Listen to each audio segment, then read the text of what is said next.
જય શ્રી કૃષ્ણ વૈષ્ણવ સુબોધિની પેજ બીજું। શ્રી ભાગવતની કથા દેવોને પણ દુર્લભ છે। મનની શુદ્ધિ માટે એ ભાગવત કરતાં કોઈ વિશેષ સાધન નથી। પૂર્વજન્મના પુણ્ય હોય તો જ શ્રી ભાગવતની કથા સાંભળવાનો સમય મળે છે। શ્રી સુખદેવજી પરીક્ષિત રાજાને કહેવા માટે સભામાં બિરાજ્યા। તે વખતે દેવતાઓએ અમૃતનો કળશ લઈ ત્યાં આવ્યા હતા। પોતાનું કામ સિદ્ધ કરવામાં કુશળ તેવા દેવોએ સુખદેવજીને પ્રણામ કરીને કહ્યું કે આ અમૃત લઈ એના બદલામાં અમને હરિકથારૂપી અમૃત આપો। એમ બદલો કર્યા પછી રાજા ભલે અમૃત પાન કરે, અમે બધા ભાગવતરૂપી અમૃતનું પાન કરશું। એ સાંભળી સુખદેવજીએ વિચાર કર્યો કે અમૃત ક્યાં અને ભાગવતની કથા ક્યાં, ચિંતામણી ક્યાં અને કાચનો ટુકડો ક્યાં, એવો વિચાર કરી દેવતાઓને હાંસી કાઢ્યા અને બોલ્યા કે એ વાત બને તેવી નથી। એમને અભક્ત જાણી કથારૂપી અમૃત સુખદેવજીએ આપ્યું નહીં। એ ઉપરથી જોઈ શકાય છે કે શ્રી ભાગવતની કથા દેવોને પણ દુર્લભ છે। રાજાનો મોક્ષ થયો એ જાણી બ્રહ્માજીને પણ આશ્ચર્ય થયું। ત્યારે એણે સત્યલોકમાં મોટો કાંટો બાંધી બધા સાધન તોડી જોયા। તેમાં બધા સાધન હલકા થયા। ત્યારે શ્રીમદ ભાગવતજી એના ગૌરવની લીધે ભારે થયું। ઋષિઓ પણ એ જોઈને નવાઈ પામ્યા। ત્યારથી તેઓ કળિયુગમાં ભગવત રૂપે છે એમ જાણવા લાગ્યા। એનો પાઠ કરે અથવા શ્રવણ કરે વૈકુંઠરૂપી ફળ આપનાર છે એમ માનવા લાગ્યા। જો એ 7 દિવસમાં સર્વ સાંભળી લે તો સર્વથા મુક્તિ આપે છે। દયાળુ એવા સનક આદિએ પહેલા 7 દિવસમાં નારદજીને ભાગવત સંભળાવેલું। જોકે દેવર્ષિ નારદે એમના પિતા બ્રહ્મા પાસેથી પણ એ સાંભળેલું હતું, પરંતુ 7 દિવસમાં સાંભળવાનો વિધિ બ્રહ્માજીએ નહીં કહેલો। તે તો એમણે સનક આદિ પાસેથી જ જાણ્યો। સૌનક બોલ્યા, નારદજી તો લોકોને લડાવી મારનાર છે એટલું નહીં, પણ તેઓ કોઈ એક જગ્યાએ ન રહેતા ફર્યા કરે છે। એમને સપ્તાહનો વિધિ સંભળાવવામાં ક્યાંથી પ્રીતિ થઈ અને એ સનક આદિ પર સ્વતંત્ર છે, એ બંનેનો મેળાપ ક્યાં થયો? સૂતજી બોલ્યા, આ તમારા પ્રશ્નના ઉત્તરમાં એક ભક્તિવાળું કથાનક હું તમને કહું છું। સુખદેવજીએ પોતાના ખાનગી શિષ્ય જાણી એના પર કૃપા કરીને મને કહ્યું છે। એક દિવસ નિર્મળ બુદ્ધિવાળા 4 સનક આદિ મુનિઓ સત્સંગ કરવા માટે બદ્રિકાશ્રમમાં આવ્યા હતા। ત્યાં તેઓએ નારદજીને જોયા। સનક આદિ કુમારોએ પૂછ્યું, હે નારદજી, તમારું મુખ કેમ ઉતરી ગયેલું છે?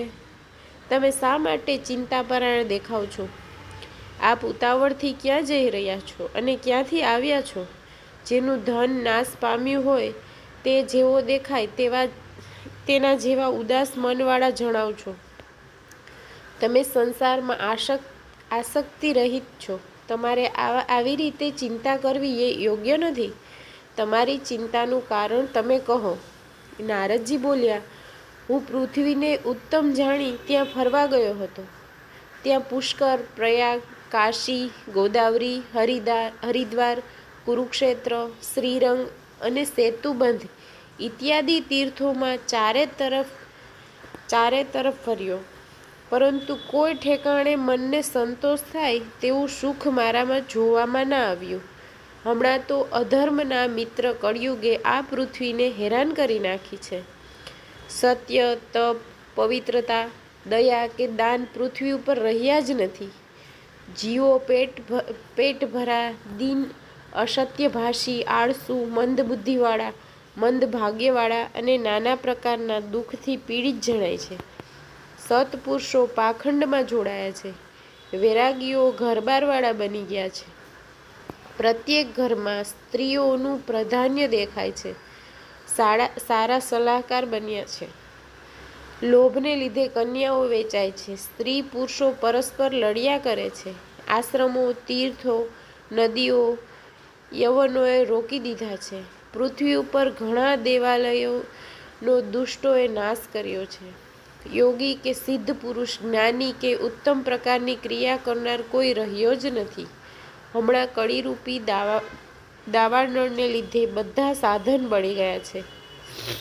આ કળિયુગમાં પ્રત્યેક દેશમાં રાંધેલા અન્ન વેચાય છે.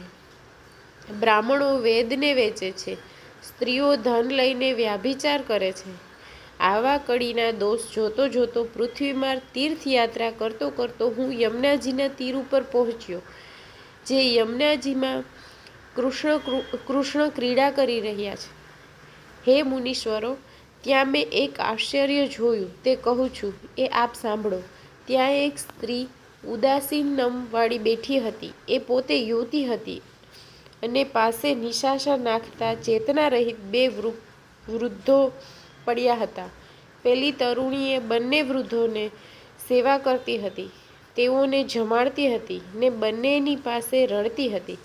પોતાના રક્ષણ કરનારને દસે દિશામાં જોતી હતી. એ સ્ત્રીને બીજી સેંકડો સ્ત્રીઓ